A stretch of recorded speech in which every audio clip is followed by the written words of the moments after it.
برادران اہل سنت، السلام علیکم ورحمۃ اللہ تعالی وبرکاتہ، حامدا ومصلیا ومسلما، اما بعد فاعوذ باللہ من الشیطان الرجیم، بسم اللہ الرحمن الرحیم۔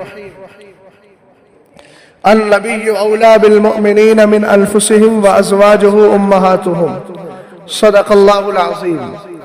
درود پاک کا ہدیہ پیش کریں۔ اللہ رب محمد صلی اللہ علیہ وسلم نحن عباد محمد صلی اللہ علیہ وسلم، صلاۃ والسلام علیک یا رسول اللہ صلی اللہ تعالی علیہ وسلم۔ مٹ گئے مٹتے ہیں مٹ جائیں گے اعداء تیرے، یا رسول اللہ مٹ گئے مٹتے ہیں مٹ جائیں گے اعداء تیرے، نہ مٹا ہے نہ مٹے گا کبھی چرچا تیرا۔ مٹ گئے مٹتے ہیں مٹ جائیں گے اعداء تیرے، نہ مٹا ہے نہ مٹے گا کبھی چرچا تیرا۔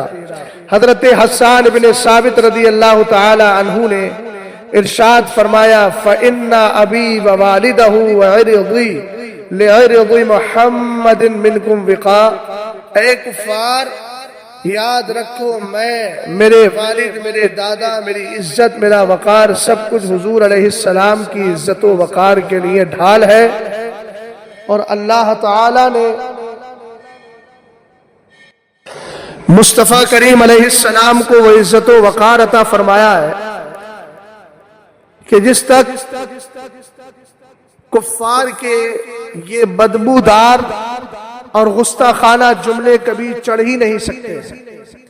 اللہ نے اعلان فرما دیا، وَلِلَّهِ الْعِزَّةُ وَلِرَسُولِهِ وَلِلْمُؤْمِنِينَ وَلَكِنَّ الْمُنَافِقِينَ لَا يَعْلَمُونَ۔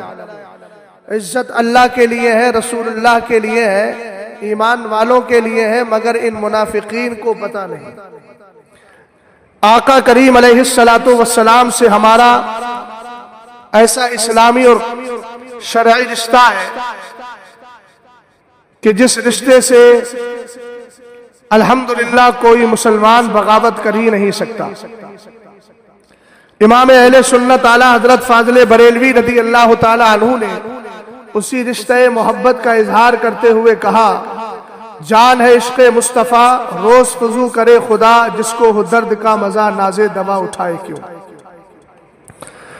حضور اکرم صلی اللہ تعالی علیہ وسلم کی عزت و ناموس کی بات آئے تو اللہ تعالیٰ یہ خدمت انسانوں سے بھی لیتا ہے، جانوروں سے بھی لیتا ہے۔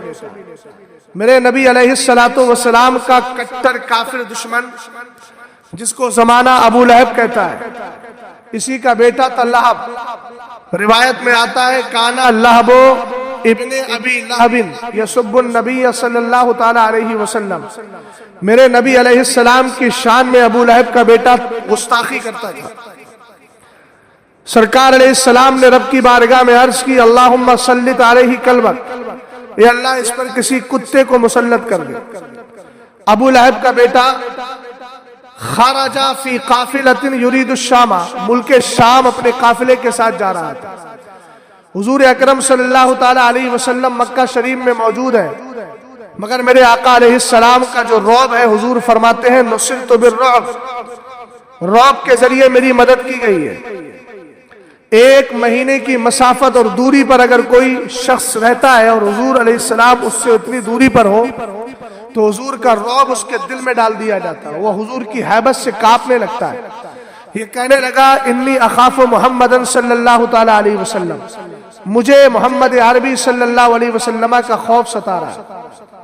اس کے ساتھ والوں نے کہا، کلا ہرگز نہیں، یہ کون سی بات ہے، وہ اتنی دوری پر ہے اور تو یہاں ہے، تجھے خوف ستا رہا ہے۔ مگر وہ صحیح کہہ رہا تھا۔ یہ حضور کا معجزہ ہے کہ دشمن دور بھی رہتا ہے تب بھی تھر تھر کانپتا ہے۔ آقا کریم علیہ السلام نے دعا کی، رب نے قبول فرما لیا۔ اس کے جو احباب تھے، فَحَتُّوا مَتَاعَهُمْ حَوْلَهُ وَقَعَدُوا يَحْرُسُونَهُ، انہوں نے سارے ساز و سامان اس کے چاروں طرف ڈال دیے اور اس کی حفاظت بیٹھ کر کے کرنے لگے۔ مگر آپ جانتے ہیں جب اللہ کا قہر آتا ہے تو قرآن کہتا ہے، اِنَّ بَطْشَ رَبِّكَ لَشَدِيدٌ، تیرے رب کی پکڑ نہایت سخت ہے۔ آقا کریم علیہ السلام کی زبان سے نکلے ہوئے جملے مکمل ہوئے۔ روایت میں ہے، فَجَعَلَ صَدُ فَانْتَزَعَهُ فَذَهَبَ بِهِ۔ ایک شعر آتا ہے اور ابو لہب کے بیٹے کو بیچ میں سے کھدیڑ کر لے جاتا ہے اور اس کو جہنم رسید کر دیتا ہے۔ اس لیے آج جتنے بھی میرے نبی علیہ السلام کے خلاف بکواس کر رہے ہیں، یاد رکھیں کہ مرنے کے بعد تمہاری جو حالت ہوگی، جب اللہ تعالی، چونکہ ہر انسان کو مرنا ہے، ہر انسان موت کے گھاٹ اترے گا، لیکن اس کو یہ نہ سمجھے کہ مرنے کے بعد سب کچھ ختم ہو گیا۔ اللہ تعالی ہر چیز کا حساب لے گا۔ جنہوں نے سرکار علیہ السلام یعنی اللہ کے محبوب کی شان میں گستاخیاں کی ہے اور کر رہے ہیں، ان کی آخرت نہایت خراب اور تباہی کے دہانے پر جانے والی ہے، اور وہ دنیا میں بھی ذلیل اور رسوا ہے۔ میرے نبی علیہ السلام کی عزت و ناموس پر بھونکنے والے، وہ یاد رکھیں کہ حضور کی عزت پہ کوئی فرق پڑنے والا نہیں، اس لیے کہ اللہ تعالیٰ نے ان کو عزت و وقار عطا فرمایا ہے، کسی دنیا دار نے نہیں دیا، ان کے پروردگار نے ان کو عزت عطا فرمائی ہے۔ اس لیے آسمان پر تھوکنے والے خود اپنا منہ ہی گندا کرتے ہیں، آسمان پہ کوئی فرق نہیں پڑتا، نہ وہاں تک تھوک پہنچتا ہے۔ ہم حکومت ہند سے دستور ہند اور آئین ہند کی روشنی میں مطالبہ کرتے ہیں کہ ایسے بے لگام لوگوں کو لگام دے۔ وہ صرف مسلمانوں کے دلوں کو ٹھیس ہی نہیں پہنچا رہے، بلکہ در حقیقت ہندوستان کے امن و امان کے لیے وہ بہت بڑا خطرہ ہے۔ ہماری جو خفیہ ایجنسیاں ہیں، جن کا کام ہی ہے پورے ملک میں امن و امان کو قائم رکھنا، ان کو چھوڑا جائے، ان کے ذریعے انویسٹیگیشن کیا جائے اور ایسے شخص کو کیفر کردار تک پہنچایا جائے۔ ہم سب کچھ برداشت کر سکتے ہیں، لیکن نبی علیہ السلام کی گستاخی ہم قطعاً برداشت نہیں کر سکتے۔ ہندوستان نے ہمیں آزادی دی ہے، یہاں کا آئین اور قانون ہمیں آزادی دیتا ہے، ہماری آزادی کوئی نہیں چھین سکتا۔ ہم اپنے کانسٹیٹیوشن اور اپنے آئین پر یقین رکھتے ہیں، اور اسی کی روشنی میں ہندوستان بھر میں جو پرامن احتجاج ہو رہے ہیں اور جو شکایتی پتر دیے جا رہے ہیں، حکومت وقت کو، بالخصوص یو پی حکومت کو چاہیے ایسے شخص کو جلد گرفتار کر کے اس کے اوپر جو آئین ہند کی روشنی میں قوانین بنتے ہیں اور جو دفعات لگتی ہے وہ دفعات لگائی جائے، اس لیے کہ اس سے ایک تو ملک کا امن و امان غارت ہو رہا ہے، دوسری بات ہمارے ہندوستان کا بہت سارے مسلم ممالک سے رابطہ ہے، اور ہمارے نبی علیہ السلام ایک ایسی پرسنالٹی، ایک ایسی ذات ہے کہ جن سے تعلق صرف ہندوستان کے مسلمانوں کا نہیں، پوری دنیا کا مسلمان ان کے لیے اپنی جان قربان کرتا ہے۔ اس لیے کہ ہمارے مذہب اسلام میں کوئی وقت انسان اس وقت تک مسلمان ہو ہی نہیں سکتا جب تک کہ پروفیٹ محمد عربی صلی اللہ علیہ وسلم پر ایمان لے کر نہ آئے۔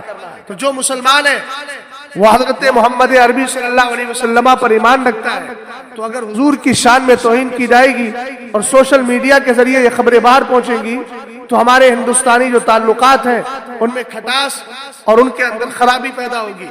تو ایسے لوگ ملک کے لیے ناسور ہے۔ حکومت ہند کو غور کرنا چاہیے، سوچنا چاہیے، تاکہ ملک کا امن و امان بھی قائم رہے اور مسلم ممالک سے ہمارے ملک کے عزیز، وطن عزیز کے جو رابطے ہیں وہ بھی برقرار رہے۔